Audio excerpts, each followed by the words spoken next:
বন্ধুরা, আজকে ইলিশ মাছের মাথা আর বাড়ির গাছের পুঁইশাক দিয়ে দারুণ স্বাদের একটা চচ্চড়ি রেসিপি নিয়ে চলে এসেছি। খেতে অসাধারণ হয়, গরম ভাতের সঙ্গে খুবই ভালো লাগে, এক প্লেট ভাত নিমেষেই শেষ হয়ে যায়। তো চলুন দেখে নেওয়া যাক রেসিপিটি। বাই দ্য ওয়ে, আমি নাফিসা আর আপনারা দেখছেন flavour and fest by Nafisa. চ্যানেলে নতুন বন্ধু হলে রিকোয়েস্ট করবো চ্যানেলটাকে সাবস্ক্রাইব করে পাশে থাকা নোটিফিকেশন বেলটাতে ক্লিক করে দেবেন, যাতে পরবর্তী ভিডিওর আপডেটগুলো পেয়ে যেতে পারেন। আর যারা ফেসবুক পেজ থেকে দেখছেন তাদেরকে অনুরোধ করবো পেজটাকে প্লিজ ফলো করে দেবেন। তো চলুন শুরু করা যাক। এটা আমাদের বাড়িতে নিজের থেকেই হয়েছে এই পুঁইশাক গাছটা। তো এই পুঁইশাকের ডাটা দিয়েই আমরা আজকে রেসিপিটা বানাবো। তো চলুন কেটে নেওয়া যাক পুঁইশাকের ডাটা। দেখুন, এটা নিজের থেকেই হয়েছে গাছটা, বেশ সুন্দর। একটু মাচা করে দিলে হয়তো ভালো আরো হতো, কিন্তু সেই প্রভিশন এখানে নেই, তো সেই জন্য মাচা করতে পারিনি। তো চলুন এটার থেকে একটা ডগা কেটে নিলাম, আরো একটা লাগবে। দুটো ডগাতেই আমাদের হয়ে যাবে, কারণ আমাদের বাড়ির ফ্যামিলি মেম্বার খুব বেশি নয়, তো সেই জন্য এই দুটো ডগা মিলেই আমাদের হয়ে যাবে। দেখুন, এবার এর সঙ্গে একটু কুমড়ো অ্যাড করব।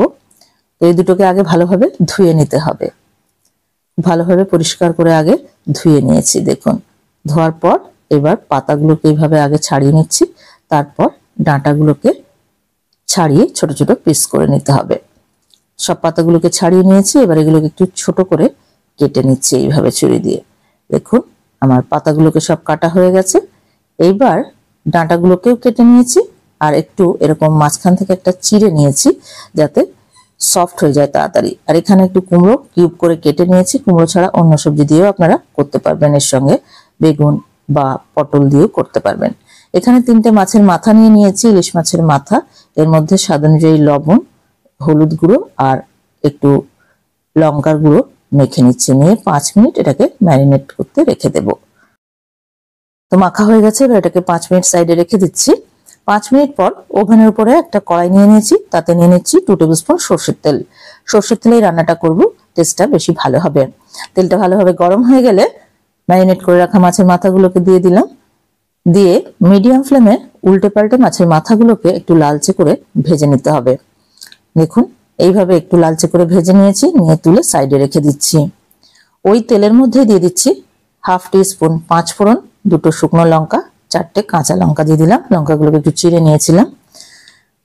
হালকা একটু গন্ধ বেরোলে ফোড়নের, তাতে দিয়ে দিলাম পুঁইশাকের ডাঁটাগুলো। কারণ ডাঁটাগুলো সফট হতে একটু টাইম নেবে, সেই জন্য ডাঁটাগুলোকে আগে দিয়ে দিয়েছি। দিয়ে একটু নাড়াচাড়া করে নিচ্ছি 2 মিনিটের মতো। এবার এর সঙ্গে অ্যাড করে দিচ্ছি কেটে রাখা কুমড়োগুলো। কুমড়োগুলো দিয়েও আরো 1 মিনিট ভালোভাবে নাড়াচাড়া করে নিচ্ছি। ফ্লেমটা মিডিয়ামে আছে। এবার দিয়ে দিচ্ছি স্বাদ অনুযায়ী লবণ আর 1/2 টিস্পুন হলুদের গুঁড়ো। দিয়ে দিলাম 1 টিস্পুন ধনে পাউডার। আর কোনো মশলা এর মধ্যে যাবে না। তো 2-3 মিনিট এই মশলাগুলোকে দিয়ে ভালোভাবে কুমড়ো আর পুঁইশাকের ডাঁটাটাকে ভাজা ভাজা করে নিচ্ছি। তারপর এর মধ্যে অ্যাড করে দিলাম পাতাগুলোকে। পাতাগুলোকে অ্যাড করে দেওয়ার পর খুব ভালোভাবে মিশিয়ে নিচ্ছি।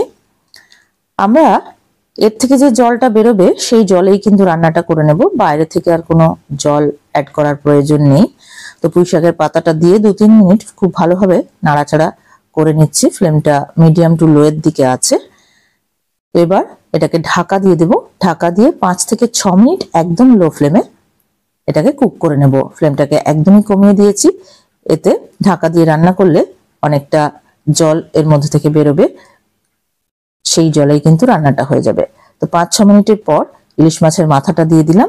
দিয়ে 2টো আরো কাঁচা লঙ্কা দিয়ে দিলাম, চেরা কাঁচা লঙ্কা দিয়ে ভালোভাবে এর সঙ্গে মিশিয়ে নিচ্ছি। এবার একটা খুন্তি দিয়ে একটু হালকা করে মাছের মাথাগুলোকে ভেঙে দিতে হবে। এইভাবে খুব বেশি ভেঙে দিলে কাটা কাটা হয়ে যাবে বেশি, তখন খেতে গেলে সমস্যা হতে পারে, সেই জন্য সামান্য একটু ভেঙে দিতে হবে। ভেঙে দেওয়ার পর ভালোভাবে নাড়াচাড়া করে মিশিয়ে নিতে হবে। তো এইবার এটাকে ঢাকা দিয়ে আমরা আরো 5 মিনিটের মতো রান্না করে নেব লো ফ্লেমে। দেখুন, 5 মিনিট পর ঢাকাটা খুলে আবারও নেড়ে দিচ্ছি। যখন 5 মিনিট ঢাকা দিয়ে রান্না করতে হবে, তখন কিন্তু মাঝে মধ্যে ঢাকাটা খুলে একটু নাড়াচাড়া করে দিতে হবে। দেখুন, ডাঁটাটা সফট হয়ে গেছে। তো আমাদের রান্নাটা অলমোস্ট রেডি। একটু লবণ লাগবে মনে হলো, তো সামান্য একটু লবণ দিয়ে দিলাম, আর দিয়ে দিলাম একটু চিনি। একটু চিনি দিলে টেস্টটা বেশ ভালো হবে। তো চিনি দেওয়ার পর নাড়াচাড়া করে 1 মিনিটের মতো আরো কুক করে নিতে হবে, নিলেই আমাদের রান্নাটা একেবারেই রেডি। তো এবার গ্যাসের ফ্লেমটাকে অফ করে দেবো, দিয়ে এটাকে 5 মিনিট স্ট্যান্ডিং টাইমে রেখে দেবো। তারপর গরম ভাতের সঙ্গে গরম গরম সার্ভ করে দেবো। খেতে অসাধারণ লাগে গরম ভাতে। একবার এইভাবে বাড়িতে বানিয়ে দেখুন, কেমন হলো কমেন্ট করে জানাতে কিন্তু ভুলবেন না। আর আজকের ভিডিওটা ভালো লেগে থাকলে প্লিজ একটা লাইক করবেন, ফ্রেন্ডস আর রিলেটিভদের মধ্যে অনেক অনেক শেয়ার করবেন, আর চ্যানেলটাকে সাবস্ক্রাইব করে আমাদের পাশে থাকবেন। যারা ফেসবুক পেজ থেকে দেখছেন তাদেরকে অনুরোধ করবো পেজটাকে প্লিজ ফলো করে দেবেন। Thank you so much for watching.